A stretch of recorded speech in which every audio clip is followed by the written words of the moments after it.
भले गरीबी में निकला, आपकी जवानी भले गरीबी में निकली हो, संघर्ष में निकली, पर एक बात अपने अंदर उतार कर रखना, जन्म लेने वाला गरीब हो सकता है, गरीब के घर में जन्म हो सकता है, पर जिसने शंकर भगवान पर एक लोटा जल चढ़ाना प्रारंभ कर दिया वो गरीब होकर नहीं मरता, सेठ होकर ही मरता।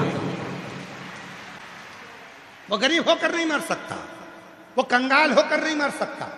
कितना भी माथे पर कर्जा हो गया, कितना भी कर्जे में लदालूम हो गया, कितना भी दुख शरीर में कष्ट हो गया, जिसने शिव पर जल चढ़ाना प्रारंभ कर दिया उसका दुख, उसकी तकलीफ, उसका कष्ट मेरा भोले बाबा समाप्त जरूर करता है। हो सकता है कि कष्टमय जीवन चल रहा हो, कष्ट का जीवन हो सकता है।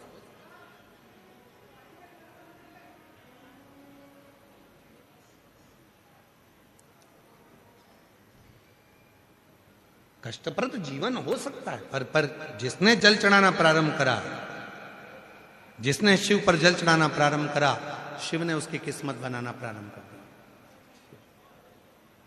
दिया। इस कथा को हम अखंड शिव महापुराण के रूप में वाचना चाह रहे थे। अखंड अखंड सौभाग्यवती के भाव से, अखंड वैभव के भाव से, अखंड संपदा के भाव से। जैसे तीन चीजें हैं अखंडता में मानी जाती है, एक बेलपत्र, दूसरे नंबर पर अक्षत चावल का दाना, तीसरे नंबर पर शमी का पत्र, अखंडता में माना जाता है। याद रखना,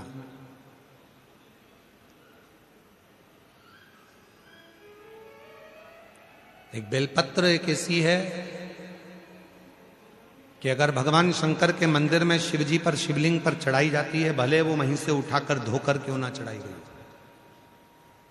तुम एक हफ्ते तक भी अगर मंदिर नहीं आए हो और अगर एक बेलपत्र तुमने, मान लो आज तुमने एक बेलपत्र चढ़ा दी और घर गए, या रात को या दूसरे दिन तुम रजो धर्म से हो गए,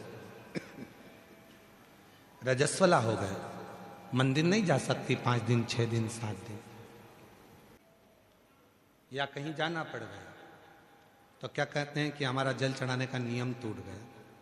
कोई कहता है मेरा ये पूजन खंडित हो गया।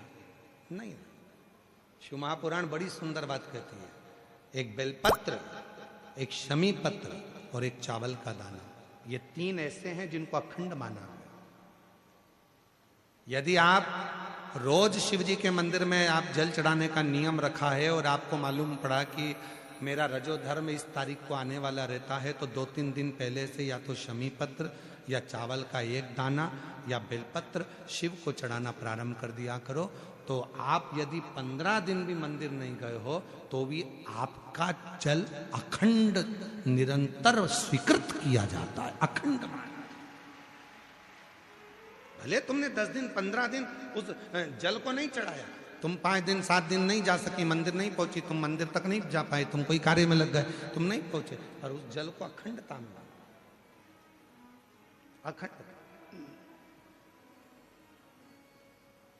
क्यों, एक बात आप लोगों ने, पशुपति व्रत किसी ने करा? हाथ उठाओ जरा, किन किन ने करा? सारे पंडाल वाले? हाँ ठीक है, रखिए। पशुपति व्रत में एक बात कही जाती है,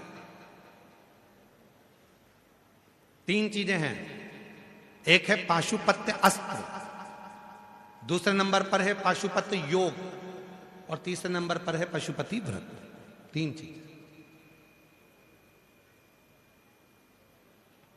इसमें जो पशुपति व्रत होता है, इस व्रत में कथा में कहा जाता है कि आप लोग जब व्रत करो और 2 व्रत हो गए, या आपको बीच में कहीं जाना पड़ गया, या रजो धर्म आ गया, या कोई काम आ गया, आप शादी में चले गए, फंक्शन में चले गए, बीच में आपका जो 2-3 व्रत छूट गए, उसके बाद वापिस व्रत करोगे, तो कई लोग कहते हैं हमारा खंडित हो गया। नहीं नहीं, खंडित नहीं हुआ। पशुपति व्रत 5 व्रत होते हैं, बीच में अगर तुम कहीं चले भी गए कोई फंक्शन में चले गए, बाहर चले गए, देश विदेश चले गए, कोई रजो धर्म में चले गए, तो आप उस व्रत को नहीं करते हो। पर वो व्रत भले तुमने नहीं करा, पर इसके पहले तुमने जो शंकर जी की पूजन करी थी, इसके पहले तुमने जो पशुपति व्रत करा था, पिछले सोमवार को जो तुमने पशुपति व्रत करा उसमें जो बेलपत्री चढ़ाई, पिछले सोमवार को तुमने पशुपति व्रत करा उसमें जो चावल का दाना चढ़ाया, पिछले सोमवार को जो तुमने पशुपति व्रत करा उसमें भूल से भी तुमने अगर शमी पत्र या चावल का दाना या बेलपत्र कभी चढ़ाया है, तो वो व्रत तुम्हारे चाहे 15 सोमवार छूट गए, 5 सोमवार छूट गए, 3 सोमवार छूट गए, 4 सोमवार छूट गए, पर वो व्रत तुम्हारा अखंड कहलाता है। भले तुम उसको करो चाहे मत करो। फिर वापिस आते हो, वापिस आने के बाद फिर व्रत करते हो।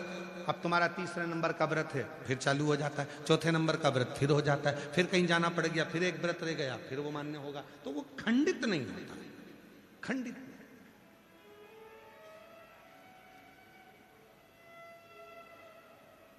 अखंड है। और कितनी सुंदर बात कही, तुम्हारे घर में कोई लक्ष्मी जी की मूर्ति है, गणेश जी की मूर्ति है, ठाकुर जी की मूर्ति है, विष्णु जी की मूर्ति है, देवी देवता की मूर्ति है, खंडित हो गई है, तो किसी ने कह दिया कि ये खंडित हो गई घर की मूर्ति, इसको तुम विसर्जन कर दो। ना, किसी का एक्सीडेंट हो जाता है, हाथ टूट जाता है, तो घर के बेटे को बदल दो कि क्या? घर की जो मूर्ति होती है वह छोटी होती है, छोटी होती है। तो शिव पुराण क्या कहती है, उस मूर्ति के आसपास में कहीं पर भी एक चावल का दाना या एक बेलपत्र या शमी पत्र उसके आसपास में कहीं पर भी रख दो, वो मूर्ति खंडित नहीं, अखंड कहलाती है। वो खंडिता से बचा, उसमें खंडिता नहीं है, अखंड का। शिव कथा कर रही है, बाबा देवादिदेव महादेव का चरित्र कर रहा है।